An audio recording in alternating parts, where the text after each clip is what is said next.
Hello students, welcome back to another video of class 7th of history subject.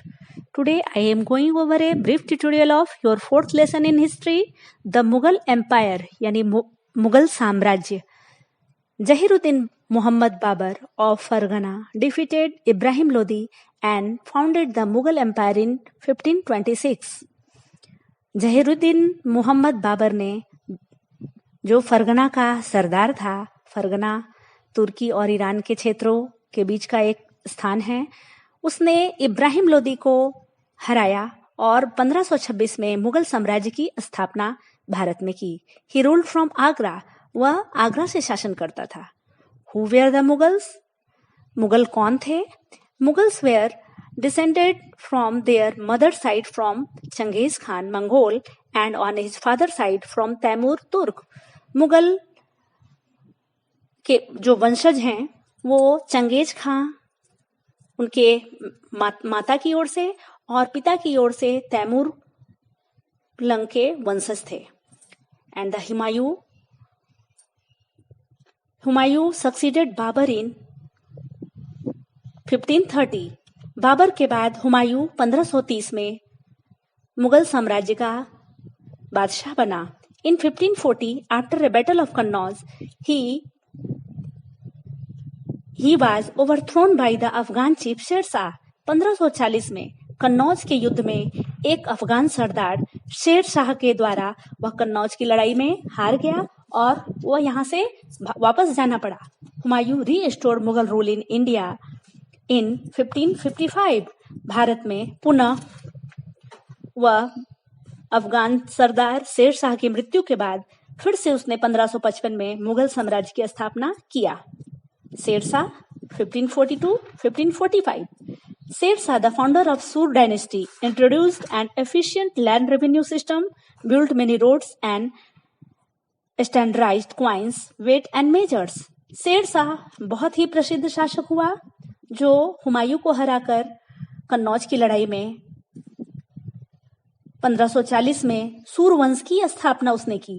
उसने बहुत ही प्रभावी जमीन के टैक्स की सिस्टम को लागू किया और उसने कई रोड बनवाए और जितने भी सिक्के या माप तौल के जितने भी वजन करने के औजार थे उन सभी को उसने मानकों के अनुसार स्टैंडर्डाइज्ड किया. And the next Akbar 1556 to 1605. Akbar succeeded Humayun in 1556 at the age of 14 years.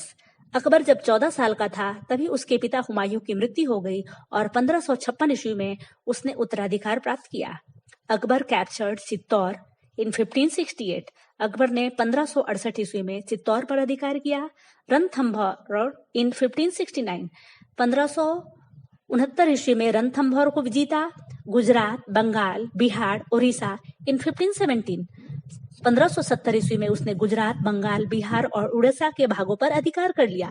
Kashmir, Brar, Khandesh इटिसी on 1585 to 1605. 1585 से लेकर 1605 ईस्वी के बीच में उसने कश्मीर, बरार और खानदेश आदि पर अधिकार कर लिया. Akbar showed religious tolerance and cleverly won Rajput rulers through marriage alliance and grant the high offices. Akbar ने धार्मिक सहिष्णुता और चतुराई से राजपूतों के साथ उसने विवाह संबंध स्थापित करके उन्हें अपने दरबार में उच्च पद दिया और इस प्रकार उसने अपना साम्राज्य विस्तार करने की नीति अपनाई. And the next is Jahangir. Jahangir rule from 1605 to 1627. Akbar के बाद दिल्ली का शासक जहांगीर हुआ जिसने 1605 से लेकर 1627 तक शासन किया. ही कंटिन्यूड अकबर्स डिप्लोमेटिक पॉलिसीज. उसने अपने जीवन भर अकबर के द्वारा चलाए गए कूटनीतिक नीतियों का ही पालन किया. He angered the Sikhs by having Guru Arjun Dev executed. उसने सिखों को नाराज कर दिया क्योंकि उसने गुरु अर्जुन देव को प्राण दंड दिया था. इस प्रकार सिखों के मन में जहांगीर के प्रति नफरत की भावना फैल गई. Jahangir's wife Nur Jahan was very powerful in the court. Jahangir की पत्नी नूरजहां का उसके दरबार में बहुत ही महत्वपूर्ण स्थान था और वह सारा राजकाज भी देखती थी. Captain Hawkins and Sir Thomas Raw come to Jahangir's court. Jahangir के समय में ही ईस्ट इंडिया कंपनी की ओर से पहले कैप्टन हॉकिंस और सर थॉमस रा आए. Jahangir gave permission to the East India company to set up trading post at Surat. तब जहांगीर ने ईस्ट इंडिया कंपनी को गुजरात में अपना व्यापारिक केंद्र स्थापित करने की अनुमति दी थी. एंड नेक्स्ट से Shahjahan 1628 to 1658. Shahjahan ruled from 1658. Shahjahan 1628 से 1658 तक शासन किया. The Mughal Maratha conflict began during this rule. और उस समय मराठों का भी राज्य साम्राज्य उदय हो रहा था, इसलिए मराठों और मुगलों के बीच में संघर्ष शाहजहां के शासनकाल में ही शुरू हुआ. Shah Jahan captured Ahmednagar and Bijapur. शाहजहां ने अहमदनगर और बीजापुर को अधिकार कर लिया. Shah Jahan gave patronage to poets, philosopher, scholars and artist.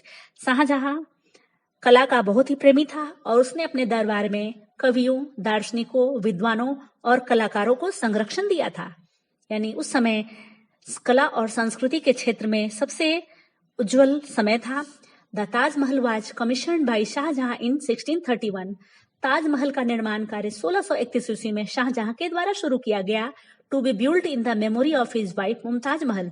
और उसने अपनी पत्नी मुमताज महल की याद में इसे बनवाया. Before Shahjahan died a fight broke out between the sons for succession. Shahjahan की मृत्यु के पहले ही उसके पुत्रों के बीच में राज्य पर उत्तराधिकार के लिए संघर्ष शुरू हो गया था. And the Aurangzeb next 1658 to 1707. Aurangzeb imprisoned Shahjahan in the Agra fort and ascended the throne in 1658. Shahjahan को औरंगजेब ने आगरे के किले में बंदी बना लिया और स्वयं दिल्ली के शासन पर काबिज हो गया. 1658 ईस्वी में under him the Mughal empire reached it largest extent. Aurangzeb के शासनकाल में मुगल साम्राज्य का विस्तार सबसे अधिक हुआ था. His harsh policies and religious intolerance led to many revolt. लेकिन उसकी कठोर नीतियों और धार्मिक कट्टरता या असहिष्णुता के कारण बहुत सारे विद्रोह शुरू हो गए. He lost the loyalty of the Rajput. वह राजपूतों की स्वामी भक्ति को खो चुका था. यानी राजपूत अब उस पर विश्वास नहीं करते थे क्योंकि वह धार्मिक रूप से बहुत ही कट्टर था. He angered the Sikhs by having Guru Tegh Bahadur executed. उसने सिखों को पुनः नाराज कर दिया क्योंकि उसने सिखों के गुरु तेग बहादुर को प्राणदंड दे दिया था. He killed the Maratha leader Sambhaji but failed to crush the Maratha. वह मराठा के नेता संभाजी को, जो शिवाजी के पुत्र थे, उनको उसने मरवा दिया, लेकिन मराठाओं के विद्रोह को वह रोक नहीं सका. चूंकि संभाजी शिवाजी के पुत्र थे और शिवाजी को भी छल से उसने बंदी बनाया था और किसी तरह शिवाजी जेल से छूट कर निकले और उन्होंने छत्रपति शिवाजी की उपाधि धारण करके स्वतंत्र मराठा साम्राज्य स्थापित किया था. और इसी कारण उसने संभाजी को कैद करके रखा और उन्हें फिर मार दिया. During Aurangzeb rain trade with the European florist. Aurangzeb के शासनकाल में यूरोपियों के साथ व्यापार बहुत ही फल फूल रहा था. And next is Mughal administration, यानी मुगलों का प्रशासन. Mughal administration was controlled by the king. मुगलों का शासन व्यवस्था राजा के द्वारा कंट्रोल होता था. ए council of ministers assisted the king. और मंत्रियों की एक समिति जो होती थी, काउंसिल थी, वह राजा को सहायता प्रदान करती थी.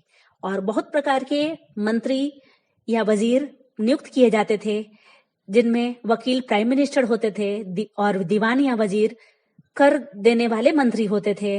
मीर बख्शी सेनापति होता था. इस प्रकार भी बहुत सारे मंत्रियों के पद थे. The empire was divided into subahs governed by a subedar. पूरा साम्राज्य सूबों में बटा था और जो सूबेदार के द्वारा शासित होता था. The subahs were divided into sarkars. सूबा को सरकार में बांटा गया. सरकार इनटू परगना, और सरकार परगनों में बांटा गया. Pargana made up of many village, और परगना कई गांवों से मिलकर बनता था. Akbar's land revenue policy was framed by Raja Todarmal. Akbar के दरबार में एक बहुत ही विद्वान राजा थे जो एक नवरत्न थे। उनमें एक राजा टोडरमल ने जमीन के राजस्व संबंधित वसूलने की नीति बनाई थी। The state share was fixed by जब्त सिस्टम और at about 1/3 of average product. राज्य की हिस्सेदारी जो होती थी कर के रूप में, उसे जब्त सिस्टम कहा जाता था, जिसमें जितनी भी उपज का 1/3 हिस्सा जो होता था वह कर के रूप में राज्य की हिस्सेदारी में जाता था। रेवेन्यू कलेक्टेड कॉल्ड जमींदार, राजस्व को इकट्ठा करने वाले लोग जमींदार कहलाते थे। अकबर इंट्रोड्यूस मनसबदारी सिस्टम, अकबर ने एक नई प्रणाली शुरू की जिसे मनसबदारी प्रथा कहते हैं। He graded officers on the basis of mansab rank and called them mansabdar. उसने पद के आधार पर और पद के क्रम के अनुसार उसने ऑफिसरों की नियुक्ति की जिसे मनसबदार कहा जाता था।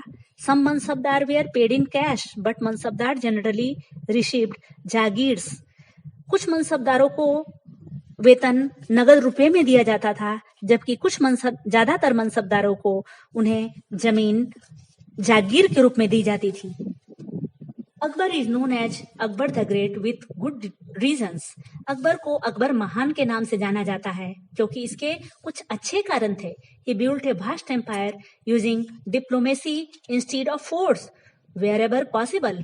वह अपने इतने बड़े साम्राज्य का विस्तार कूटनीति के द्वारा करना चाहता था, वह जबकि बल का प्रयोग नहीं करना चाहता। जहां तक संभव हो वह बल के प्रयोग करने से बचता था और कूटनीति का पालन करता था। He treated all religious group equally. वह सभी धार्मिक वर्ग के लोगों को समान रूप से व्यवहार करता था और सभी धर्मों का सम्मान करता था। He abolish the pilgrims tax and the jizya tax payable by non Muslims. यहाँ तक कि जब उसका शासनकाल था तो उसने तीर्थ यात्रियों से लिया जाने वाला कर, जिसे जजिया कर कहा जाता था, जो गैर मुस्लिमों से लिया जाता था, उसने उस प्रथा पर कर पर रोक लगा दी, जिससे सारे हिंदू और अन्य धर्मावलंबी बहुत खुश हुए। अकबर बिल्ट ए सिटी फतेहपुर सिकरी नियर आगरा। अकबर ने एक नया शहर बसाया आगरा के निकट जिसका नाम फतेहपुर सिकरी है। In the hall of Ibadat Khana he met scholars of all religion for religious discussion.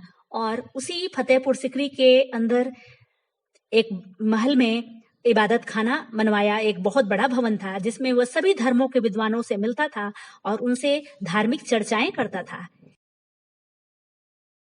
It led Akbar to follow a single faith, Deen Ilahi, and idea of universal peace, सुलह खूल।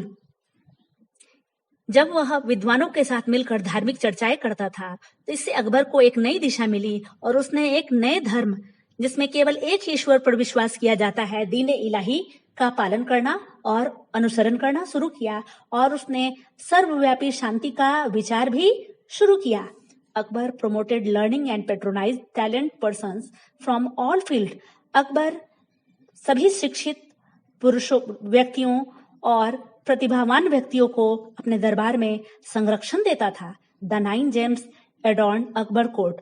अकबर के दरबार में ऐसे ही अलग अलग क्षेत्रों से आने वाले विद्वान, जिन्हें नवरत्न कहा जाता था, उसके लिए प्रसिद्ध है। Abul Fazl wrote Akbarnama Akbar's biography named Akbarnama. Abul Fazl ने अकबर की जीवनी लिखी जिसे अकबरनामा के नाम से जानते हैं। And the next the Mughal empire in the 17th century and after. 17वीं शताब्दी और उसके बाद मुगल साम्राज्य का क्या हुआ। The administrative and military efficiency of the Mughal empire led to great economic and commercial prosperity. मुगलों का जो प्रशासनिक और सैन्य दक्षता थी, यानी सैनिकों की क्षमता जो थी, उससे मुगल साम्राज्य में बहुत ज्यादा आर्थिक उन्नति हुई और व्यावसायिक प्रगति हुई। The wealthier peasantry and artisanal group, merchants, banker profited in the economic world। जितने भी धनी कृषक किसान थे या कुटीर उद्योग को चलाने वाले व्यापारी वर्ग थे और व्यापारी और साहूकारों को इससे बहुत ज्यादा आर्थिक लाभ होने लगा। Primary producers however lived in poverty. लेकिन जो प्राथमिक उत्पादक जो किसान होते थे वे अभी भी गरीबी में थे। But by 18th century, several provinces started declaring independence through, though they continued to regard Mughals as their masters. लेकिन 18वीं शताब्दी के शुरुआत में जब औरंगजेब का शासनकाल का अंत हो गया तो बहुत सारे क्षेत्रों में विद्रोह शुरू हो चुके थे उस समय, और सभी क्षेत्रों ने अपने आप को स्वतंत्र घोषित करना शुरू कर दिया। यद्यपि वे उस समय भी मुगलों को ही अपना शासक मानते थे। That's all, thank you.